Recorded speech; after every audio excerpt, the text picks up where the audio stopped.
تمام تعریف احسان فضل و کرم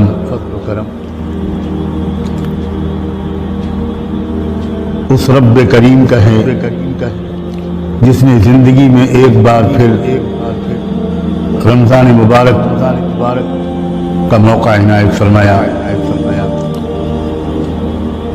روزوں کی توفیق بھی عطا فرمائی، تراویح پڑھنے کی بھی توفیق دی، اور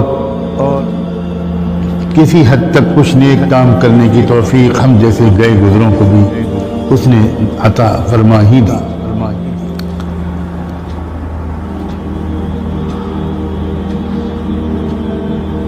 رخصت ہوا ماہ رمضان،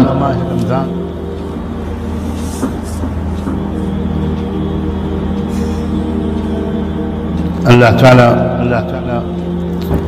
کرے کہ ہمیں وہ دونوں نعمتیں مغفرت اور تقوی وہ دے کر گیا ہو۔ آج یہ عید کی رات ہے، مناسب معلوم ہوا کہ اپنے بہت ہی محبت اور قدر کے لائق بھائیوں بہنوں اور نوجوان عزیزوں کی خدمت میں آج کی رات کے بارے میں اور کل کے دن کے بارے میں، آج کی رات کی اعمال اور کل کے دن کے کچھ اعمال کے بارے میں کچھ ضروری باتیں اس وقت میں عرض کر دوں۔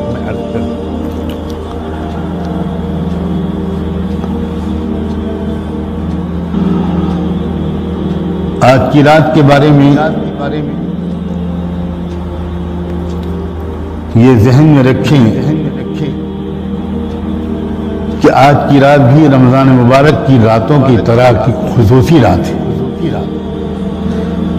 رمضان کی راتوں کی فضیلت کا تذکرہ تو بار بار آتا رہتا ہے، اور اس کی وجہ سے کچھ نہ کچھ عمل کی توفیق بہت سے لوگوں کو مل جاتی ہے، مگر عید کی رات کے بارے میں شاید اتنی توجہ یا نہیں ہوتی۔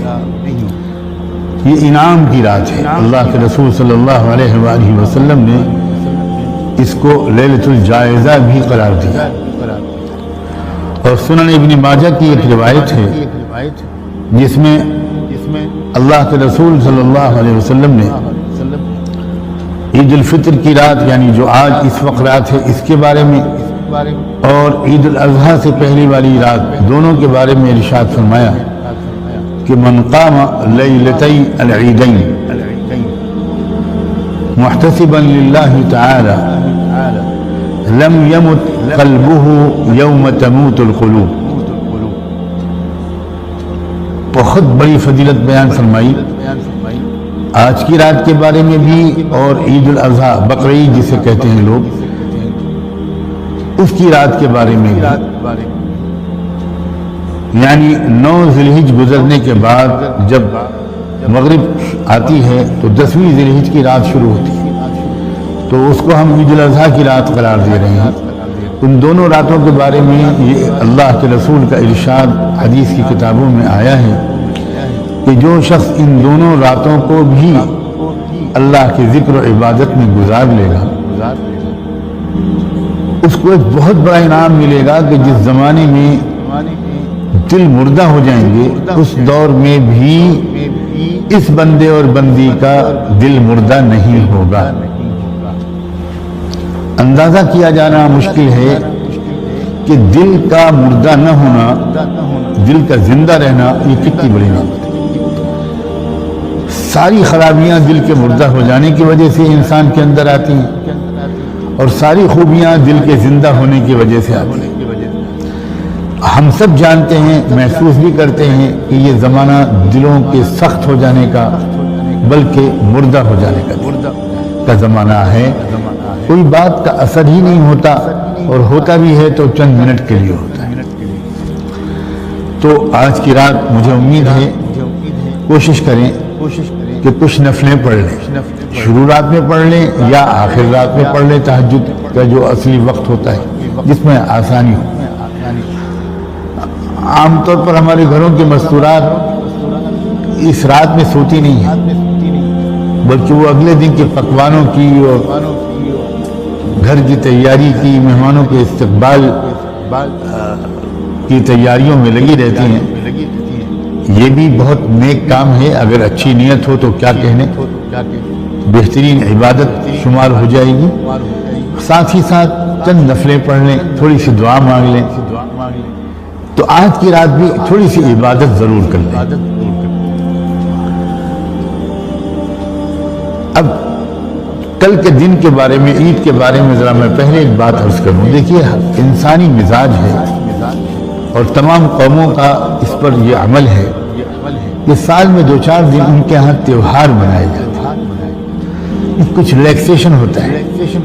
ایک نارمل جو بالکل ایک روٹین کی زندگی ہوتی ہے، اس میں سے تھوڑا فرق ہو جاتا ہے۔ کچھ اچھے کپڑے پہننا، اچھے کھانے پکوان تیار کرنا، ایک دوسرے سے ملنے جانا، رشتہ داروں کا، دوستوں کا، پڑوسیوں کا، تعلق والوں کا ایک دوسرے کو مبارکباد دینا، ایک خوشی کا ماحول، یہ انسانی مزاج ہے اور قوموں کا یہ معمول ہے۔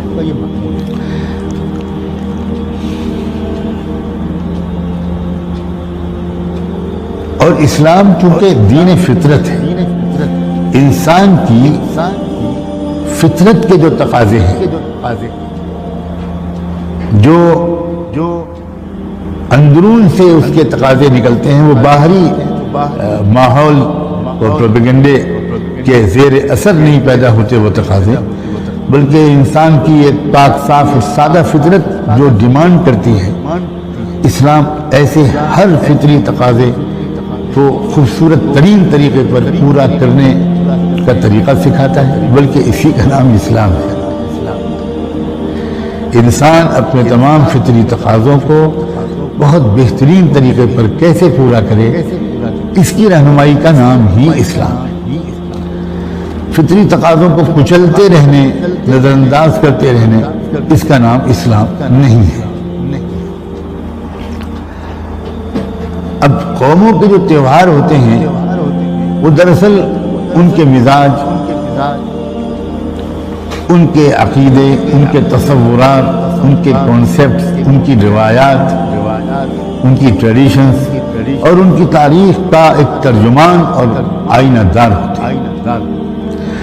کس قوم کا مزاج کیا ہے، اس کو دیکھنے کے لیے ایک آسان طریقہ یہ ہے کہ آپ یہ دیکھیں کہ وہ قوم اپنے تیوہار کیسے مناتی ہے۔ یہ بہترین ایک پیمانہ ہے جج کرنے کا۔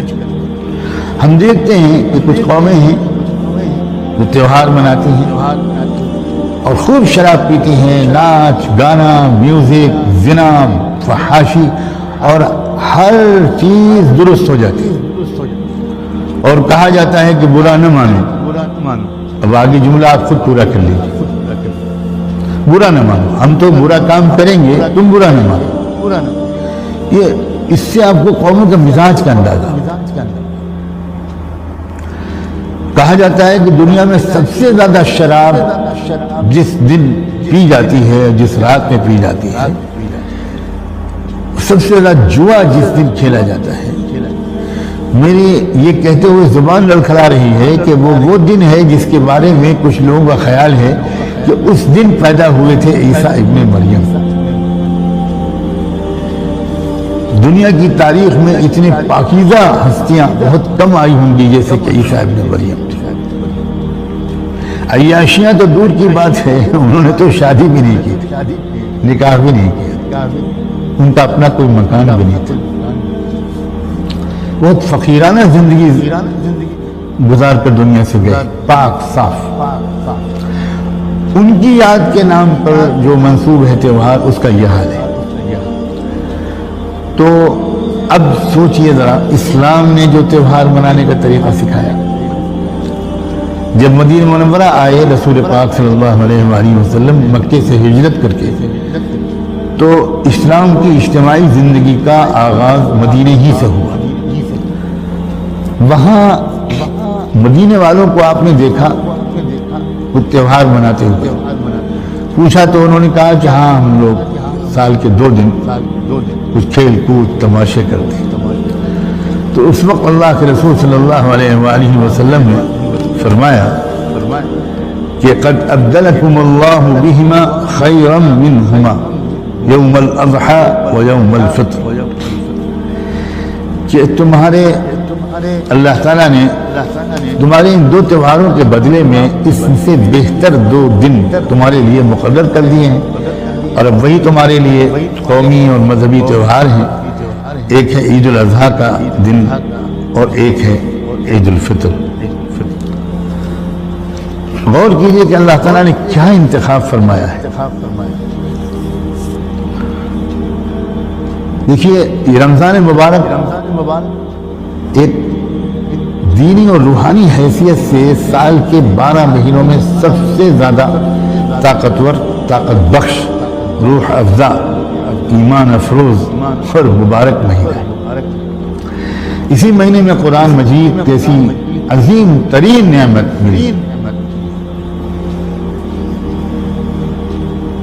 کاش کہ قرآن مجید کی عظمت کا ہم کو احساس ہو، اور جتنا قرآن کو سمجھنے کی کوشش کرتے چلے جائیں گے اور قرآن تو پھر آپ کو خود بخود احساس ہوگا کہ واقعی یہ رہنمائی کی کتاب ہے، اس کے بغیر دنیا میں کامیاب زندگی گزارا جانا ممکن ہی نہیں ہے۔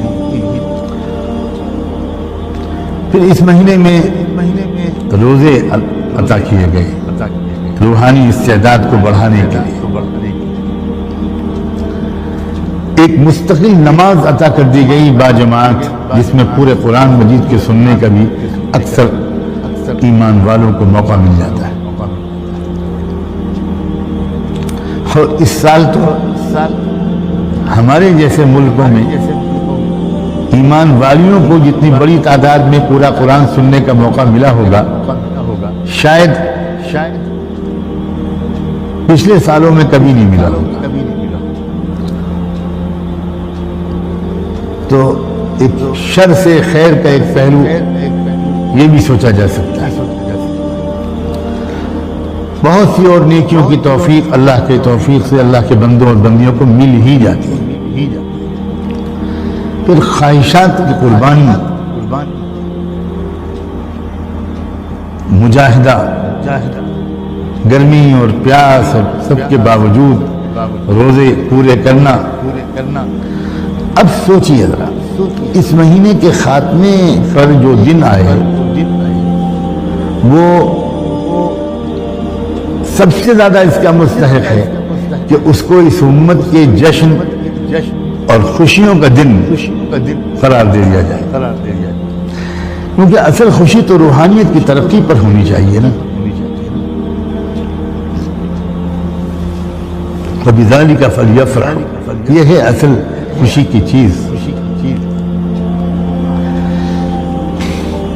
تو اللہ تعالیٰ نے رمضان کے بعد کا جو پہلا دن تھا، شوال کا پہلا دن، اس کو ایک خوشی کا دن، یوم العید،